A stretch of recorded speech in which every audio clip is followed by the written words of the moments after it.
Hello everyone, and welcome to the Speakeasy. This is the podcast where we make English learning fun, practical, and easy to use in everyday conversations. I'm Alex. And I'm Mia. Together, we'll help you sound like a natural English speaker by breaking down idioms, expressions, and conversational tips. Today, we're talking about some of the most common English idioms. That's right, Mia. Idioms are phrases that don't always make sense literally, but they add color and depth to your language. So let's dive in. Are you ready? Ready. Breaking the ice means starting a conversation in a social situation where things might feel a little awkward or tense. It's like taking the first step to make everyone feel more comfortable and at ease. For example, imagine you're at a party and you see someone standing alone. They might be feeling out of place or unsure of how to join the group. They look a little lost, maybe a little shy. It's a common scenario, and many of us have been there. That's the perfect opportunity to break the ice. You can make a big difference in someone's experience by simply reaching out. You could walk up to them and say, "Hi, I'm Alex. I don't think we've met." It's a simple gesture, but it can open the door to a meaningful conversation. Or, let's say you're starting a new job, and you're in the break room with your new colleagues. It's a fresh start, and everyone is just getting to know each other. It's a bit like the first day of school, where everyone is a little nervous and unsure. You could break the ice by saying something like, "So, how long have you all been working here?" It's a great way to start a conversation and learn more about your new environment. The point is to initiate a conversation to ease the tension and to get people talking. It's about making that first move to create a connection. It's about creating a more comfortable and friendly atmosphere. When people feel at ease, they're more likely to open up and engage. You know, Mia, I remember when I first moved to a new city, I didn't know anyone. It was a daunting experience and I felt so out of place. Like I was in a foreign film with subtitles on. Everything seemed unfamiliar and a bit overwhelming, but then I went to a local coffee shop and the barista was so friendly. She made an effort to talk to me and it made a huge difference. She asked me about my day, where I was from, and boom! Just like that, the ice was broken. It was such a relief to have someone reach out. We ended up having a great conversation, and I walked out of there feeling so much more at ease. It was a small interaction, but it had a big impact. So, listeners, remember, breaking the ice is all about taking that first step, even if it feels a little awkward at first. It's about being brave enough to start the conversation. Trust me, most people are just as nervous as you are, and they'll appreciate the effort. It's a shared experience, and it can bring people closer together. And you know what's great about breaking the ice? It opens the door for connections. You might make a new friend or learn something new. You never know who you might meet or what you might learn just by striking up a conversation. It's an opportunity to expand your horizons. Exactly. So, listeners, if you're in a new environment, like starting at a new school or job, don't be afraid to break the ice. It can make a world of difference. Maybe share something interesting about yourself. It could be a hobby, a recent experience, or even a fun fact.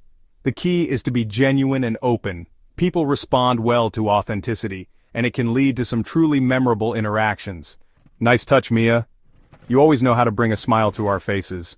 All right, next up, hit the nail on the head. This is one of those idioms that really paints a vivid picture, doesn't it? Mia, what do you think this means? Let's break it down for our listeners. When you hit the nail on the head, you say or do something exactly right. It's like capturing the essence of a situation perfectly. It's like when someone perfectly understands a problem and gives the perfect solution. Imagine the satisfaction of solving a puzzle with the exact piece you needed. For instance, if I say Alex is a fantastic co-host, I've hit the nail on the head. It's about recognizing and articulating the truth in a way that resonates. Thanks, Mia. That's a perfect example. It's always nice to hear such spot-on compliments. And remember, listeners, idioms like this one can help you sound more precise and confident in your English. They add a layer of sophistication to your language. You know, it's like when you're trying to explain something and you're struggling to find the right words. We've all been there, right? Then suddenly someone says something and it's like they just reached into your brain and pulled out the exact thought you were trying to express. It's a moment of clarity. That's hitting the nail on the head.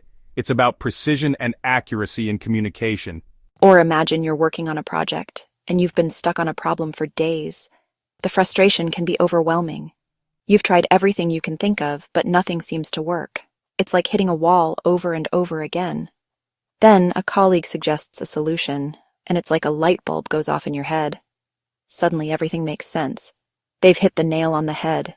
It's that moment of breakthrough and understanding. It's that moment of perfect understanding, of clarity, where everything falls into place, of knowing that you've found the right answer or the perfect solution. It's incredibly satisfying. It's a satisfying feeling. Both for the person who hits the nail on the head and for the person who hears it, it's a shared moment of success. And you know what else is great about this idiom? It's versatile. You can use it in so many different situations. You can use it in so many different contexts, both formal and informal. Whether you're in a meeting or chatting with friends, it fits perfectly. You can use it to praise someone for their insight, to show appreciation for their understanding, to acknowledge a job well done, to celebrate someone's achievement, or to simply express agreement. It's a way to show that you're on the same page. So listeners, next time you're looking for a way to express that someone has said or done something perfectly, remember the idiom hit the nail on the head. It's a powerful tool in your language arsenal. It's a great way to add a touch of color and precision to your English. It makes your speech more vivid and engaging. And remember, using idioms correctly is like adding spices to your cooking. It enhances the flavor and makes everything more enjoyable. It just makes everything more flavorful and interesting. So go ahead, sprinkle some idioms into your conversations and watch them come to life. Mia, do you want to explain it? This one's fun and easy. All right, next idiom, a piece of cake. Chapter 3, a piece of cake. For example, if you're great at math, then solving a simple equation is a piece of cake for you. Sure, if something is a piece of cake, it's very easy to do. Right, and don't confuse this with eating cake, although that is also very easy and enjoyable. You know, this idiom always makes me think of those baking shows where the contestants have to create these elaborate, multi-tiered cakes that look like works of art. And then there's me, struggling to bake a simple batch of cookies without burning them. What's a piece of cake for one person might be a real challenge for someone else. But that's the thing about this idiom, it's all relative. For example, learning a new language can be a daunting task, but for someone who's already fluent in several languages, it might be a piece of cake. It all depends on your skills, experience, and perspective. Or writing a 10-page research paper might seem overwhelming to some, but for a seasoned academic, it's just another day at the office. So listeners, next time you hear someone say something is a piece of cake, remember that it's all relative. But hey, even if something isn't a piece of cake, it doesn't mean you can't achieve it with a little effort and determination. And who knows, maybe one day those challenging tasks will become a piece of cake for you too. Chapter 4, Spill the Beans. True, alright, let's do one more before we take a quick break. Spill the beans.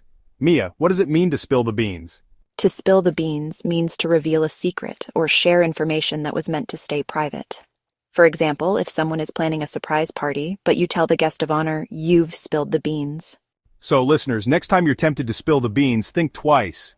You know, this idiom always makes me think of those classic spy movies where the secret agent is captured and tortured for information. They're told to spill the beans or face the consequences.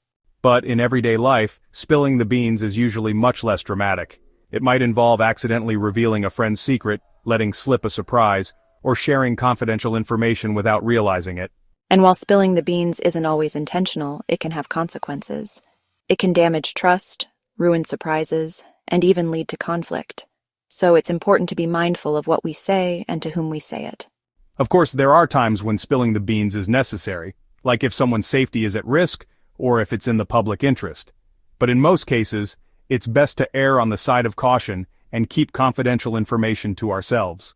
So, listeners, next time you're tempted to spill the beans, take a moment to consider the potential consequences. Ask yourself, is this my story to tell? Or would I want someone to share this information about me? If the answer is no, then it's probably best to keep those beans safely tucked away. Reflecting on past experiences, many of us can recall a time when we accidentally spilled the beans and regretted it later. These moments teach us valuable lessons about the importance of discretion and the impact our words can have on others. So, as we navigate our daily interactions, let's strive to be more thoughtful and considerate with the information we share. By doing so, we can build stronger, more trusting relationships and avoid unnecessary misunderstandings. Remember, the power of words is immense, and with great power comes great responsibility. So let's keep those beans safely tucked away and use our words wisely. All right, we'll take a short break here. When we come back, we'll share tips on how to use these idioms naturally and practice them together. Don't go anywhere. We'll be right back with more fun and practical English learning tips.